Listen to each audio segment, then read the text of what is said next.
na kwa kweli tumefurahi sana tulichokiona kwenye mbuga hii ya Saadani. Moja, mbuga Saadani iko kwenye mkoa wa Tanga na mkoa wa Pwani, sisi ni majirani. Kwa hiyo tumeweza kutembelea mbuga hii na kuweza kujionea wanyama mbalimbali, ambapo tofauti wa mbuga hii na mbuga zingine ni mbuga ambayo ipo pembeni ya bahari. Kwa hiyo tunasema wanyama wanakutana na bahari, kitu ambacho ni nadra sana.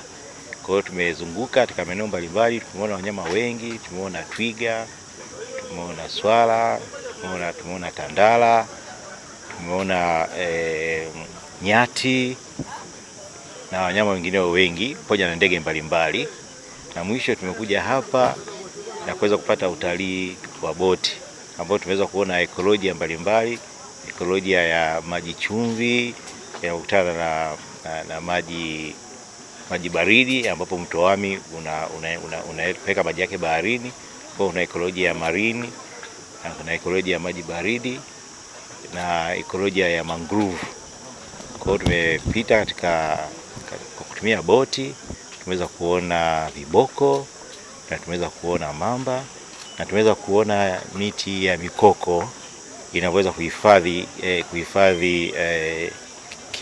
kinga za mto na kuzuia mmomonyoko, kwa sababu mto ni mkubwa sana, lakini hali ni shwari na hatujaweza kuona mmomonyoko.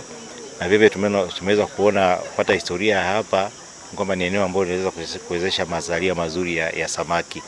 Kwa kweli mengi sana tumejifunza hapa na tumeweza kupata fursa kufanya utalii wa ndani na tumevutiwa sana. Sisi tunaishi Tanga mjini, lakini hewa hapa ni nzuri sana kutokana na uoto hapa wa asili, hasa mikoko. Ningependa kuwahimiza wananchi wa mkoa wa Tanga na Tanzania kwa ujumla kutembelea mbuga zetu. Mkoa wa Tanga na mbuga ya Saadani na vile kuna ile ya Mkomazi.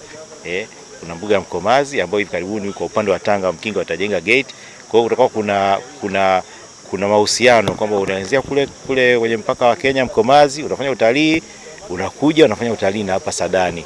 Na kuna ujenzi wa barabara kutoka Tanga kuelekea mkoa wa Pwani, inapita kwa wilaya ya Mkinga na pembeni mwa mbuga ya Saadani. Kwa hiyo itawezesha watu kuja katika hii mbuga na watalii kwa urahisi. Kwa hiyo nawahimiza wananchi watembelee, wafanye utalii wa ndani. Shughuli mbalimbali za uhifadhi zinazofanyika katika za utalii zinazofanyika ni pamoja na utalii wa kutembea kwa miguu, yani walking safari, ambazo zinafanyika kwenye fukwe za bahari ya Hindi, lakini pia katika msitu wa Zaraninge. Kuna utalii wa magari, yani game drive, ambapo kuna utalii wa game drive wa kutwa na utalii wa game drive wakati wa usiku. Tunafanya boat safari kwenye mto Wami kama jinsi tunavyoona, ambapo unakwenda, unatembea, unasafiri na boti mpaka unafika kwenye eneo la mlango bahari, ambako sasa umeingia kwenye bahari ya Hindi. Tuna mkakati pia wa kutembelea taasisi za kiserikali.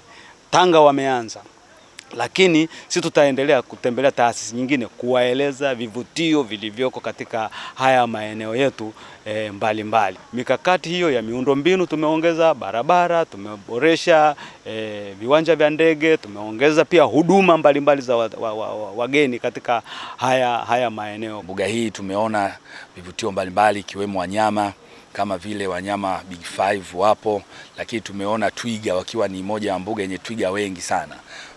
Twiga si mpaka uweze kutembea umbali mrefu kumpata twiga, lakini kwa wale wapenzi wa kuona wanyama kama twiga, ukija mbuga ya Saadani, maana yake ni kwamba ndani ya maeneo mafupi tu ukitembea unapata bahati ya kuweza kuwaona twiga.